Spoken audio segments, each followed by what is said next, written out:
Genèse, chapitre 15. Après ces événements, la parole de l'Éternel fut adressée à Abram dans une vision, et il dit, « Abram, ne crains point, je suis ton bouclier, et ta récompense sera très grande. » Abram répondit, « Seigneur Éternel, que me donneras-tu?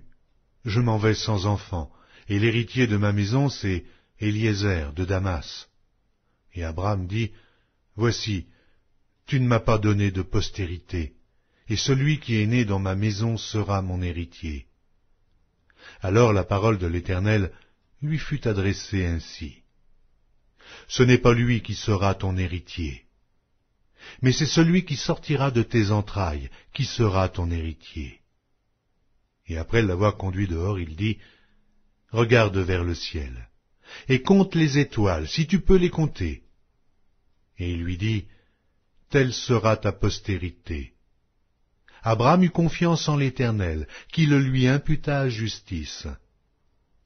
L'Éternel lui dit encore, « Je suis l'Éternel, qui t'ai fait sortir d'Ur en Chaldée pour te donner en possession ce pays. » Abram répondit, « Seigneur Éternel, à quoi connaîtrai-je que je le posséderai? » Et l'Éternel lui dit, « Prends une génisse de 3 ans, une chèvre de 3 ans, un bélier de 3 ans, une tourterelle et une jeune colombe. » Abram prit tous ces animaux, les coupa par le milieu et mit chaque morceau l'un vis-à-vis de l'autre.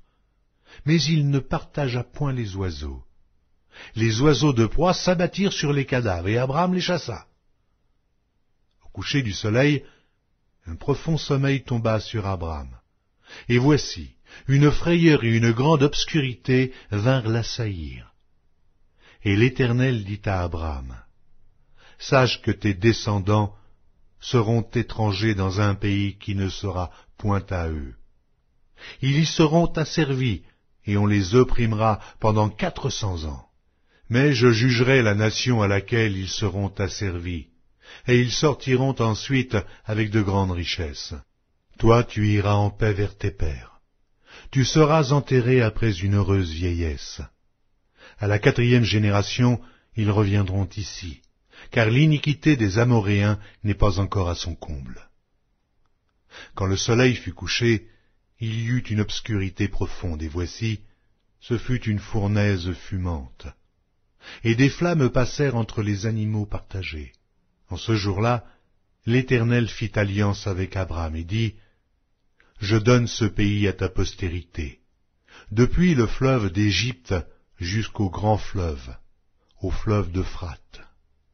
Le pays des Kéniens, des Kénisiens, des Cadmoniens, des Étiens, des Phéréziens, des Réphaïm, des Amoréens, des Cananéens, des Girgasiens et des Jébusiens. »